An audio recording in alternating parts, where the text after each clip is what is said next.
وكدنيا laga soo bilaabo markii wasiirka wasaaradda diinta iyo awqaafta Somaliland uu waaqay in maalinta salaasada laga oogo salaada roobdoonta gobolada iyo degmooyinka Somaliland ayaa maanta oo salaasa waxa ay si fiican uga dhacday magaalada Burco isla markaasina looga tukaday salaada roobdoonta hadaba tukashada salaada roobdoonta ayaa ka dhacay garoonka weyn ee Alamsi Stadium kaasoo lagu tukado maalmaha iidka iyo roobdoonta kahor intii salaada la gelinaya halkaasi waxa tudciyo gabay murtiya ka soo jeediyay abwaan Sheekh Xiis oo kamida culimada magaalada Burco naga faydi shardamaanti dembiga ku shakaarle irkisoo shubi waayay shirka maan ku ahayne inuu baw sharaxnaydo shaaribow rabaxaye shaabu goodan haysta alla weyna shakuurow shafiico inku dhaafo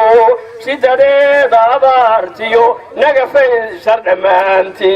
isugu timi garoonka weyn ee Alamsi Stadium ayaa halkaasi waxa kala hadlay maayirka magaalada Burco Ustaad Maxamed Muraad Barasabka magaalada Burco Maxamed Ibrahim Qabo waa maanta waxa laga xusay dhamaan jimrada Somaliland maalintii roobdoonta oo wasiirka awqaafta ku dhawaaqay sida la socono waa ogtiin waliba ugu kala badnaanay gobolada galbeedka ay aad ugu badan tahay abaartu ilaahay waxaan uga baryaynaa ummadda muslimiinta Somaliland ku badan ilaahay roob raxmad u siiyo waxaan halkaas soo taagnay yar iyo weyn waxaan soo taagnay inuu gacmaha ilaahay u taagno oo inuu barinay insha Allah seen ilaahay uga barinana ilaahay wuu naga aqbalaya ducada waxaan dadweynaha Somaliland ku wargelinaya in la iscafiyo oo ilaahay iyo kitaabkiisa dib loogu noqdo sallallahu alayhi wa sallam maanta sida jumhuriyadda Somaliland lagu oogay halkan lagu oogay salaadii roobdoonta ahay iyadoo aan ognahay dalku in abaar ay ka dhacday biyo la'aan badan ay jirto hadalku wuxuu ku ogan yahay waa waxay ugu shaqeysay gacmayna ku shaqeysanay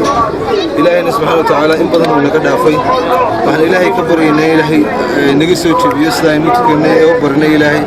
in ilaahay abaartii naga soo jebiyo ilaahay tani ayaa noqon doonida salaadii ugu horeysay ilaa iyo markii ay abaaruhu xoog u saameeyeen Somaliland laga oogo magaalada Burco